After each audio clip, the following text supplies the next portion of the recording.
श्रीमन नारायण राधे राधे राधे श्याम। यह श्लोक श्रीमद् भागवत गीता का प्रथम अध्याय का श्लोक संख्या 23 है। युत्समानान् वेक्षेऽहं य एत्रेऽत्र समागतः धृतराष्ट्रस्य दुर्वृद्धे युद्धे प्रियचिकीर्षवः।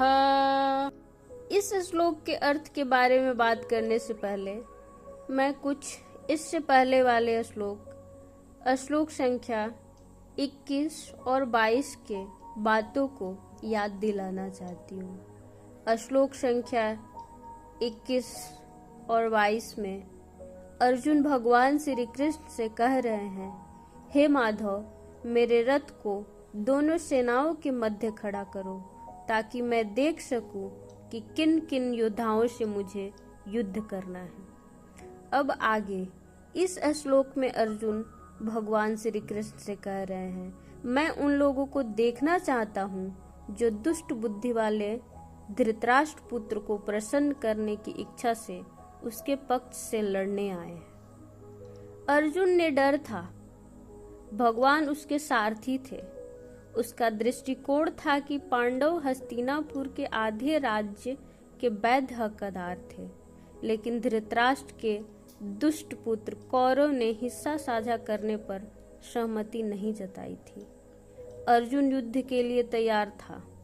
जो उसका अधिकार था उसे वापस पाने और उनके पिछले सभी गलत कामों के लिए दंडित करने के लिए उत्सुक था।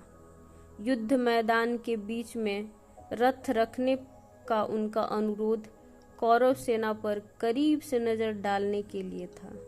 अर्जुन उन सभी को देखना चाहता था जिन्होंने अन्याय का पक्ष लिया था।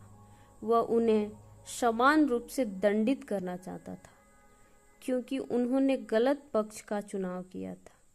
उनमें से किसी को भी नहीं बख्शा जाएगा, ऐसा अर्जुन कह रहा था। लेकिन भगवान श्री कृष्ण तो त्रिलोकीनाथ हैं। वो तो जानते थे कि कारण क्या है। अर्जुन तो योद्धा है, दर्शक नहीं है। फिर भी यह उत्सुकता कैसा? स्पष्ट है कि मन की चंचलता का अंकुर अचेतन मन की गहराई में बाहर फूटने के लिए पनप रहा है। काम, क्रोध, मोह, लोभ, अहंकार और भय से बाहर फूटने के निषेधात्मक तत्व है जो हर मनुष्य के मन की व्यथाएं हैं। यह विषैली शक्तियां मृत्यु पर भी नहीं छोड़ती और सूक्ष्म शरीर में वास कर साथ चिपकी रहती है। इस त्रिगुणात्मक संसार में इनका प्रबल असर हमेशा ही रहता है। अतः शास्त्र कहते हैं कि गुणातीत होना आवश्यक है। यथा हम आगे चलकर देखेंगे कि अर्जुन की कमजोरी भय नहीं अपितु उसका शत्रु तो उसका अपना मन ही है। श्रीमन नारायण राधे राधे।